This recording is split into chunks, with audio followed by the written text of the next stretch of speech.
আমাদের আহ্বান। তাগুতের গাদ্দাররা আমাদেরকে শাপলা চত্বরের কথা ভুলিয়ে দিতে চায়।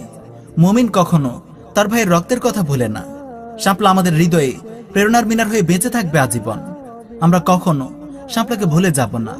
ওয়াল্লাহি, এই রক্তের প্রতিটি ফোঁটা আমাদের চোখের অশ্রু হয়ে ঝরবে যুগ যুগ ধরে।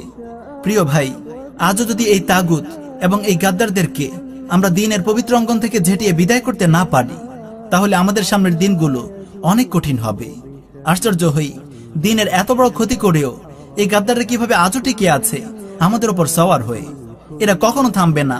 এরা ততদিন এই গাদ্দারি করে যাবে যতদিন না আমাদের দুর্গগুলোর ওপর তারা কুফর জাতীয়তাবাদের ঘৃণ্য পতাকা উড়াবে, যতদিন না তারা আমাদের সিলেবাসে পাশ্চাত্য শিক্ষার নাপাক পরশ বোলাবে। তারা ততদিন গাদ্দারি করে যাবে যতদিন না আমাদের গলার রশিগুলো জড়ো করে তাগুতের হাতে তুলে দেবে। প্রিয় ভাইয়েরা, সবশেষে আমরা আপনাদেরকে আহ্বান জানাই তন্ত্রমন্ত্রের গোলকধাঁধা থেকে বেরিয়ে আসতে। গণতন্ত্র ও নিয়মতান্ত্রিকতার অর্থহীনতা অনুধাবন করুন। ওয়াল্লাহি, এই পদ্ধতি কোনোদিন আমাদের কোনো কাজে আসেনি আর আসবেও না। এই মানবরচিত আইন এবং শাসন ব্যবস্থার বিপরীতে বাংলার মানুষের সামনে তাওহীদ, ইসলামী শরিয়াহ প্রতিষ্ঠার দাবি তুলে ধরুন। তন্ত্রমন্ত্রের বলি ছুড়ে ফেলে মানুষকে শরিয়াহ ও শাহাদাতের স্লোগানে দীক্ষিত করুন। সেকুলারিজম ও গণতন্ত্রের জাহিলিয়াত ছেড়ে পরিপূর্ণ ইসলামের দিকে ফিরে আসুন এবং মানুষকে ডাকুন।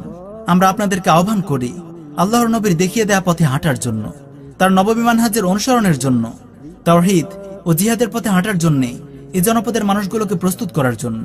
কারণ এ পথেই রয়েছে সম্মান, মর্যাদা ও বিজয়।